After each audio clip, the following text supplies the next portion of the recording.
right, welcome back, everybody. You are watching the Now Morning Show right here on TTCO. We're also on Talk City 91.1 FM. And we're streaming live on Facebook, the Now Morning Show Facebook page. Make sure you like, follow, and share, because that's our new home. And you want to stay updated with everything that we have going on. So make sure you're in our new space and that you're on that platform and rather than our former platform, because we have our own home now, right? Now, I am joined by Nigel Trancoso, who's the CEO of the TTCO, the Trinidad and Tobago Copyright Collection Organization. Just wanted to make sure I got that right. And we're going to chat about protecting your work. So good morning, Nigel. It's good to see you again, my friend. Yes, nice being here again. Thank you for having me. You know, you're becoming so regular here. It's like if you're part of the family now. I feel like part of the family. Definitely. So the Trinidad and Tobago Copyright Collection Organization is a body that is geared toward copywriting and protecting creative works. Yes. Now, in this carnival season, there are a lot of artists, there are a lot of new artists as well who have put out a lot of work during the season and before the season, and some don't realize the importance of protecting their work. How important is it? It's actually critical to your existence. There are two types of rights in music. There's the economic right and there's the moral right. And you want to ensure that you are paid for the work that you provide, right? As well as you want to be recognized for the work that you provide. For example, we're speaking about artists, but what about the persons who write the song? There are so many new songwriters, there are so many new producers. Those are also persons that are entitled to be protected under copyright and neighboring rights laws. So when it comes to protection of the copyright, we are speaking dollars and cents here. Yes. So for if there's any individual or body that uses their work, there are some royalties to be paid. Yes. How does that process happen? Well, the first thing is actually having the member or the person sign up with TTCO to represent their rights publicly. Then we have a drive where we collect from users of their works. Then we have a process whereby we pay royalties to those persons whose works we represent. Right. Yeah, so it's like a three-pronged process: membership, collection, royalties. Wow. So is there a rate by which, like, say, one entity uses a person's work for a purpose versus another type of entity using the person's work? Say, for instance, a radio station, for instance, was to use someone's work for something. Would the radio station be charged royalties to be paid toward the artist? Or yes. Yeah. There are about 26 to 30 different type of collections. We're talking about casinos, we're talking about radio stations, restaurants and bars, airlines. There are so many different types of collection, and each one has their own tariff in the way that you charge each person. Then you would do your calculations. You would have to track to ensure that the works that are being used, that your members' works are being used, and then make a calculation of how much of it was used before you pay. It's a very tedious process. Yeah, I was about to ask. Very tedious process. It's a very tall order to track all that, because, you know, there's so many events, like even right now in the country, because we're in the season of Carnival, there's so many events happening around the country.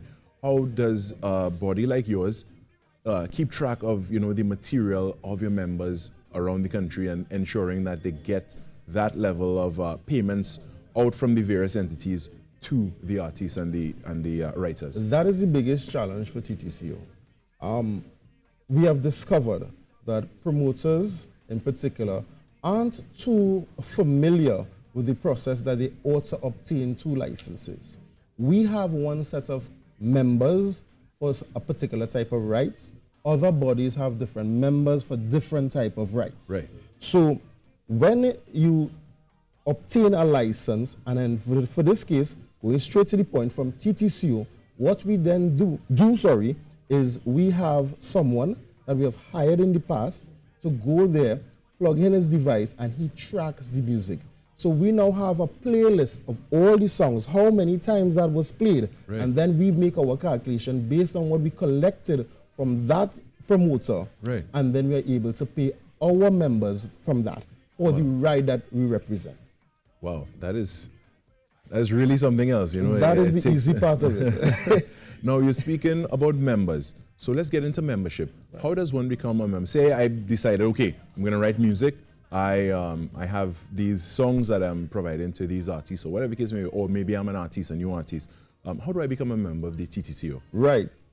First off, we represent two different type of rights. We represent music rights, and then we also represent what you call works of mass. That's the carnival bands and and those sorts of creations. So if you're a mass member or a musician, what you can do is come to the Trinidad and Tobago Copyright Organization office, fill out a form, and then we will peruse that. Right. If you are suitable, then you become a member, and you then fill out what we call an assignment form. And therefore, you have assigned your rights in your song to TTCO, or your rights in mass to TTCO, so that we can now act in your interest. You said well, paraphrasing here, you said if they pretty much meet the marks, what are the requirements of the TTCO to accept someone as a member?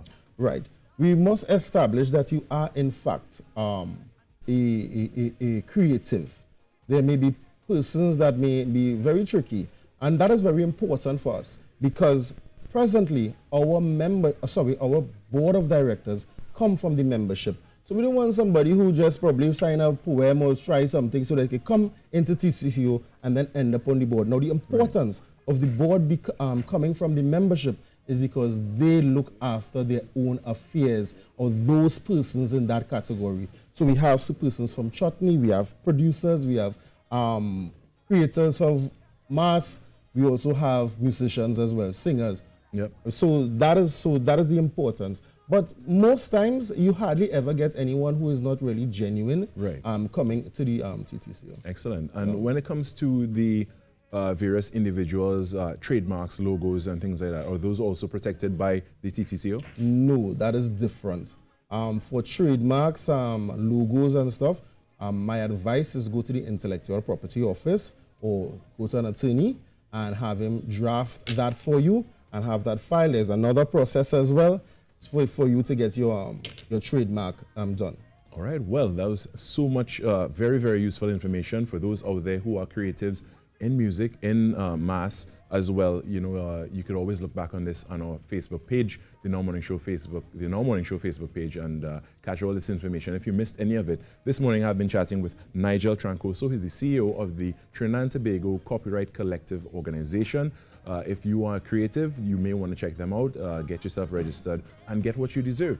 So it was awesome chatting with you, as usual. And for now, though, we're going to take a short break and come right back with much more. Stay with us. Keep that. You see that by road there? Keep that. You see that